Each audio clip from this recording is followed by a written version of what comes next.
नारायण नारायण। जय श्री हरि। हरि ओम तत्सत। हरि ओम तत्सत। हर हर महादेव। जय शिव शंकर। जय श्री राम। हम आध्यात्मिक, सामाजिक और राष्ट्रीय इन तीनों प्रकार के प्रश्नों को लेकर के श्रेणीबद्ध तरीके से कुछ चर्चा और यानी संवाद करेंगे, ताकि हमसे जो संबंधित हैं किसी न किसी रूप में, उनको यथाशक्ति हमारे द्वारा कुछ लाभ प्राप्त हो। इस भावना के साथ हम आज अध्यात्म से संबंधित एक प्रश्न को लेकर के उस पर चर्चा करेंगे। प्रायः एक प्रश्न बहुत अधिक उठता है, टीवी सीरियलों के माध्यम से भी देख करके, कथाओं को भी सुन करके। उसका निवारण होना अनिवार्य है।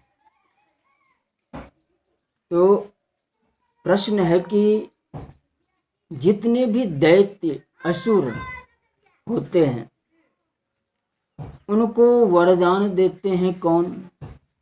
भगवान शंकर या ब्रह्मा जी।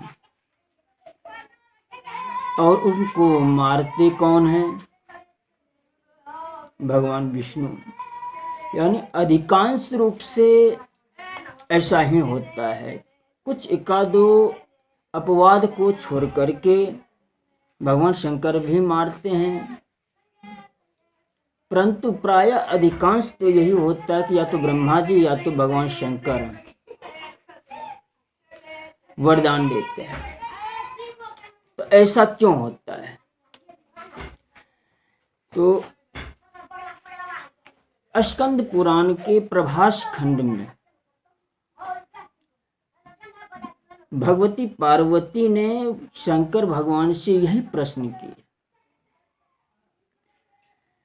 कि देव दैत्य लोग आपका कृपा प्रसाद पाकर तीनों लोकों में उत्पात करते और इंद्र आदि देवताओं को भी अपने स्थान से भगा देते हैं।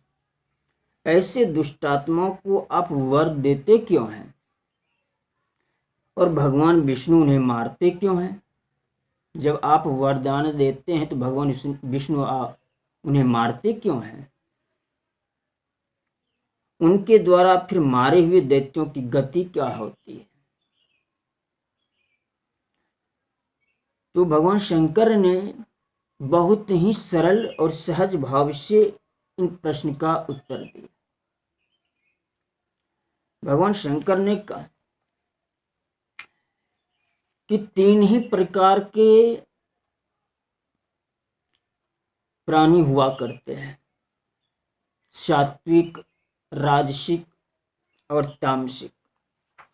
इनमें प्रायः जो दैत्य होते हैं वो तामसिक प्रवृत्ति के होते हैं।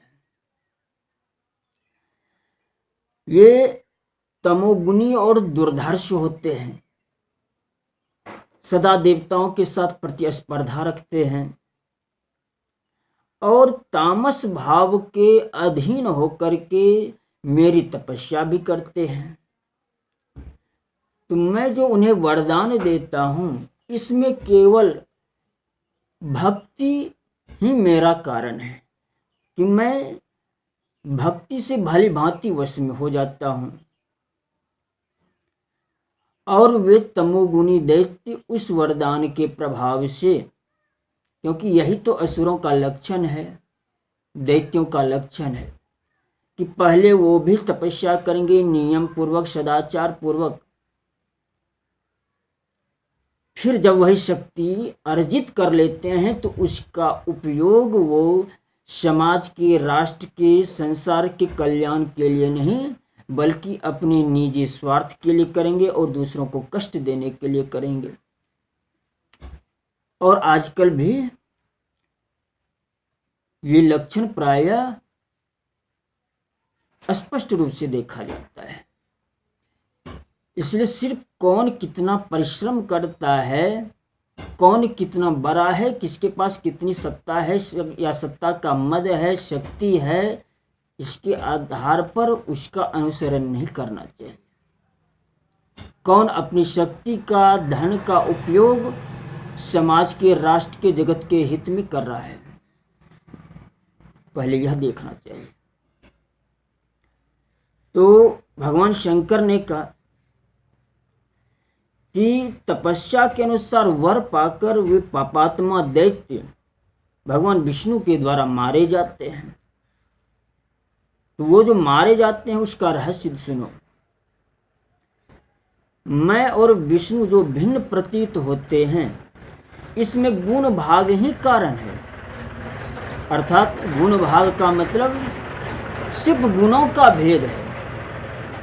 यानी भगवान विष्णु सात्विक देवता है, यानी सात्विक के नियामक है, अधिष्ठान है, और मैं तमोगुण का अधिष्ठात्र देवता यानी नियामक देवता हूँ।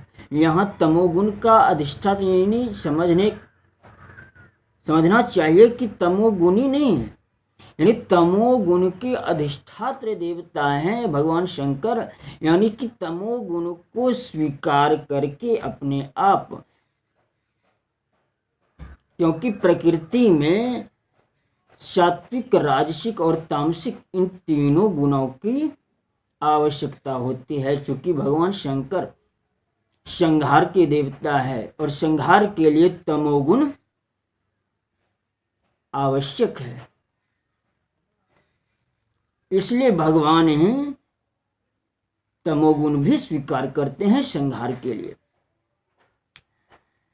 तो भगवान और विष्णु में वास्तव में तात्विक से कोई भेद नहीं है, हम दोनों अभिन्न हैं। सिर्फ गुण भाग इसमें अंतर दिखता है। वो सात्विक देवता है, हम तामसिक देवता हैं। हम में आराध्य और आराधक आदि का भेद भी सामान्य है। वास्तव में हम दोनों अभिन्न हैं।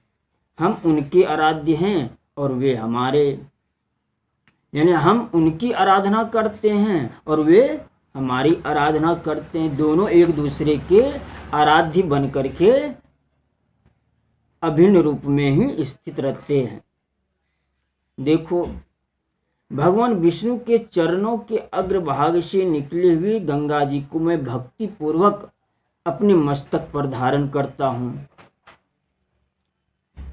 और तीनों लोकों की रक्षा के लिए उद्यत हुए भगवान विष्णु ने भी लंबे समय तक मेरी उपासना करके दुष्ट दैत्यों का नाश करने वाला चक्र प्राप्त किया है। यानी ऐसी कथा आती है कि भगवान विष्णु ने भगवान शिव की तपस्या करके चक्र को प्राप्त किया। अब यहाँ पर इसका अर्थ यह नहीं लगाना चाहिए कौन बड़ा है, इसमें इससे भगवान विष्णु छोटे हो गए, भगवान शिव बड़े हो गए। दोनों एक दूसरे के पूरक होकर के, चूंकि तात्विक रूप से दोनों एक ही हैं, इसलिए सृष्टि का कार्य करने के लिए सहयोगी बन करके कार्य करते हैं। यानी एक रूप से अगर भगवान ही दैत्यों को वरदान देते हैं तो वही भगवान दूसरे रूप से उनका वध भी करते हैं अगर वो जगत के लिए उपद्रव खड़ा करते हैं। तो त्रिभुवन की उत्पत्ति के कारण बहुत श्री हरि की मैं भक्ति पूर्वक आराधना करता हूँ। इसी प्रकार श्री हरि भी मेरी आज्ञा श्रीउद्धारी करके अजन्मा होते हुए भी जन्म लेकर संपूर्ण जगत की रक्षा करते हैं। हिरण्यकश्यपु दैत्य का वध करने के लिए भगवान नरसिंह शरीर धारण करने वाले श्री हरि को मैंने ही शांत किया। यहाँ सिर्फ हिरण्यकश्यपु का, यानी कि कालिका पुराण और ये लिंग पुराण, शिव पुराण में ये कथा आती है कि हिरण्यकश्यपु का वध करने के बाद जब भगवान नरसिंह शांत नहीं हुए तो उनको शांत करने के लिए भगवान शंकर ने सर्व अवतार लिया और सर्व अवतार लेकर के नरसिंह भगवान को शांत किया, यानी शरीर छोड़ने के लिए विवश किया ताकि जगत शांत हो सके, यानी निग्रह किया भगवान शंकर ने नरसिंह अवतार में भगवान विष्णु का। उसी प्रकार बानासुर की रक्षा के लिए त्रिशूल उठाने वाले मुझ शंकर को मनुष्य अवतार में स्थित हुए भी श्री हरि ने लीला पूर्वक स्तब्ध कर दिया था। भागवत में ये कथा आती है कि बानासुर भगवान शिव का बहुत बड़ा भक्त था, जो कि राजा बलि का पुत्र था। उसने तपस्या करके भगवान शंकर से यह शर्त मांग लिया था कि मेरी तरफ से आप ही युद्ध करेंगे। तो जब बानासुर ने भगवान श्री कृष्ण के पौत्र अनिरुद्ध को बंदी बना लिया, चूंकि उनकी पुत्री उषा से वो प्रेम करते थे अनिरुद्ध, तो भगवान कृष्ण ने सोनितपुर, उसकी राजधानी का नाम था बानासुर के, उस पर चढ़ाई कर दिया। तो वरदान के अनुसार भगवान शंकर को बानासुर की तरफ से युद्ध करना पड़ा, जिसमें लीला पूर्वक भगवान कृष्ण ने जृंभनास्त्र छोड़ करके भगवान शंकर को स्तब्ध कर दिया और बानासुर के 1000 हाथों को 4 को शेष छोड़ करके बाकी को चक्र से काट डाला। तो मेरी महिमा और प्रभाव को बढ़ाते हुए मेरे प्रभु भगवान विष्णु नित्य मेरी सेवा करते हैं तथा मैं भी अनादि अनंत परमात्मा श्री हरि का ध्यान, योग और समाधि में चिंतन करता हूँ। इस प्रकार उनका और मेरा भेद वास्तविक नहीं है। मूढ़ मनुष्य यानी मूर्ख मनुष्य जिसकी विवेक शक्ति नष्ट हो गई है, वही हम दोनों में भेद और न्यूनता अधिकता का आरोप करते हैं। मैं ही विष्णु रूप धारण करके दुष्टों का संहार करता हूँ। वे दैत्य हम दोनों के प्रभाव से निष्पाप होकर फिर क्या होता है कि मुक्ति के लिए फिर उन्हीं दैत्यों का ब्रह्मर्षियों के कुल में जन्म होता है। फिर ब्रह्मचर्य के पश्चात पाशुपत योग का आश्रय ले पूर्व जन्म के संस्कार से वे फिर मेरी उपासना करते हैं, मेरे लिंगों का पूजन करते हैं, सदा एकमात्र मुझ में ही चित्त लगाए हुए मेरे ध्यान में दृढ़ता पूर्वक स्थित रहते हैं। फिर धीरे धीरे उनका अंतःकरण जब शुद्ध हो जाता है तो वो मेरे लोक को प्राप्त हो जाते हैं। तो इस प्रकार से मर्यादा की रक्षा के लिए, मर्यादा के पालन के लिए भगवान शंकर, भगवान विष्णु में और ब्रह्मा जी में बिल्कुल एकत्व होता, कहीं भी विरोध नहीं है। जहां पर एक दूसरे में थोड़ा बहुत विरोध दिखाई पड़ता है वो लीला वैसे वास्तविक नहीं होता है। यानी ऐसी बात नहीं कि तीनों एक ही परमात्म तत्व की अभिव्यक्ति है, लेकिन जगत के किसी न किसी कार्य विशेष के लिए भगवान जानबूझकर सर्वज्ञ होते हुए ऐसी लीला करते हैं। तो कभी भगवान शंकर विष्णु भगवान से युद्ध करते हैं, तो कभी भगवान विष्णु भी भगवान शंकर से युद्ध करते हैं, लेकिन ये बाह्य रूप से होता है, वास्तविक नहीं होता है। इसलिए बाद में फिर शांत भी हो जाते हैं। जैसे दक्ष प्रसंग में ये सब घटना हुई, ब्रह्मा जी का 5वां सिर भगवान शंकर ने काटा, लेकिन फिर शांत भी हुए। ब्रह्मा जी का पूजन भगवान शंकर भी करते हैं। इस तरह त्रिदेवों की एकता से संबंधित कई कथाएं हैं। तो इस प्रकार से कथा का भी रहस्य, अध्यात्म तत्व, दार्शनिकता समझनी चाहिए और एक ही परमात्म तत्व ब्रह्मा जी के रूप में, भगवान विष्णु के रूप में, भगवान शिव के रूप में प्रकट होते हैं, उनमें कोई तात्विक भेद नहीं है। ऐसी अभेद दृष्टि रखनी चाहिए और फिर वो दृष्टिकोण लेकर के शास्त्रों का स्वाध्याय करना चाहिए। तो इससे किसी प्रकार की भेद आदि की बातें जो शास्त्रों में देखने को मिलता है उसमें एकात्मकता देखने को स्पष्ट दिखाई पड़ने लगता है।